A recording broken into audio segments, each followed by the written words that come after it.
Mr Acting Speaker, and I thank the House for the opportunity to speak to the Anti-Discrimination and Human Rights Legislation Amendment, the Respect at Work Bill 2022.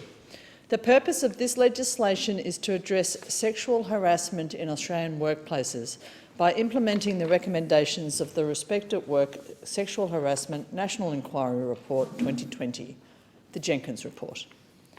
The Jenkins Report found that workplace sexual harassment is prevalent and pervasive. It occurs in every industry, in every location and at every level in Australian workplaces. As Kate Jenkins herself has said, the right of workers to be free from sexual harassment is a human right, a workplace right and a safety right. Hence, Ms Jenkins' recommendation that work-related gendered violence and workplace sexual harassment be treated as an occupational health and safety issue. I congratulate the government on its commitment to rapid and effective action on the recommendations of the Respect at Work report. However, there is an issue of particular concern. Recommendation 25 of the Respect at Work report clearly articulates the need to ensure that fear of an adverse court order does not create a barrier to victim survivors of workplace sexual harassment seeking access to justice. In passing this important legislation, we have to make it easier for victims of workplace sexual harassment to speak out and to receive justice. We have to ensure that employers understand their responsibility to protect their workforce and the ramifications of not doing so. The risk of adverse court orders acts as a disincentive to applicants considering pursuing their sexual harassment matters in the federal courts. The Jenkins report noted that the current practice, in which costs follow the event, means that applicants may be liable for the costs of both parties if they are unsuccessful. This may deter applicants from initiating court proceedings, and it can present an access to justice concern, especially for vulnerable members of the community. The Respect at Work report proposed a model based on Section 570 of the Fair Work Act, providing that costs may only be ordered against a party if the court is satisfied that the party instituted the proceedings vexatiously or without cause, or if the court is satisfied that a party's unreasonable act or omission caused the other party to incur costs. That model has not been adopted by this bill.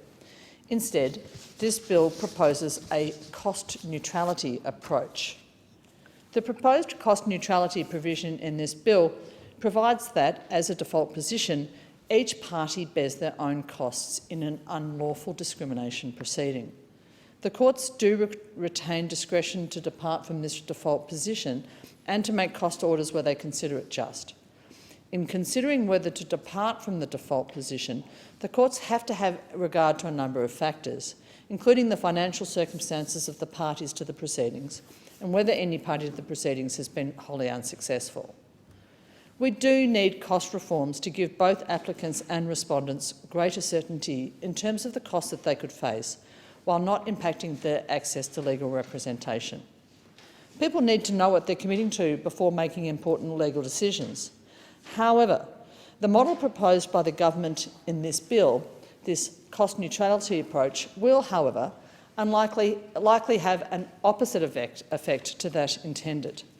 Under this model, employers found to have breached the Sex Discrimination Act will not have to pay the legal costs of the victim survivor. Even if a victim survivor is successful in a claim, they will have to pay their own costs. If the victim survivor is awarded compensation, we know that damages for sexual harassment cases are traditionally quite low. This compensation may be insufficient to cover their legal costs. So, a victim survivor shown to have been wrongfully treated in the workplace could end up out of pocket for seeking recognition of that fact. They could end up in a worse financial position than they were in before they brought the claim, especially if the defendant drags out proceedings, increasing costs beyond the means of the applicant. Defendants who want to punish and wear down a woman complainant can do so. They can drag the proceedings out, in the knowledge that the woman's legal expenses will increase. that she will have to meet them herself, and that those costs will end up chewing up all of her compensation, or most of her compensation. This not only means an unfair reduction in the compensation outcome, but it will also increase the trauma of those proceedings for the applicant. We know this may well occur. After all, corporations can claim tax deductions for their legal costs, while victim survivors cannot. It's inappropriate. This is wrong, and it needs to be changed. The proposed cost neutrality approach could well limit the ability of applicants to secure legal representation. Because it removes the certainties for solicitors and barriers that they will recoup their fees, even if the matter is successful, it will render it more difficult for victim survivors to secure representation. If they engage no win, no fee or other private legal services, even if they're successful in their claim, they could still be required to bear their own legal costs under the cost neutrality approach. Legal assistance services rarely take sexual harassment cases to hearings due to resource constraints. Applicants will often have to secure private solicitors or face pressure to settle the matter prior to hearings for amounts lower than they would otherwise be entitled to. This dynamic creates a significant disparity in justice between those who have access to the means to pay private representation and those who do not. It creates a divide between the better off and those who are less well off. Hardly what we want to achieve from this important legislation. We need to remove, not add to, the financial barriers for victim survivors from marginalised communities, migrant women, First Nations women, and women from the LGBTQI community seeking justice for acts of workplace harassment and discrimination. Less financially secure applicants may well end up dependent on pro bono lawyers and barristers because they'll have to otherwise cover their own costs. While under the proposed legislation the Federal Court has the discretion to make cost orders, we know that without the certainty that this will occur, applicants may well be unable to secure representation. The cost neutrality approach will not adequately reduce the financial uncertainty faced by applicants seeking to bring sexual harassment matters to court. The mechanism proposed in this bill provides, in effect, equal protection to perpetrators and to victim survivors in circumstances where there is a vast asymmetry of power and of economic advantage.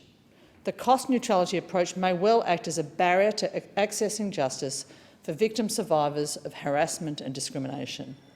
Taking a cost neutrality approach to a relationship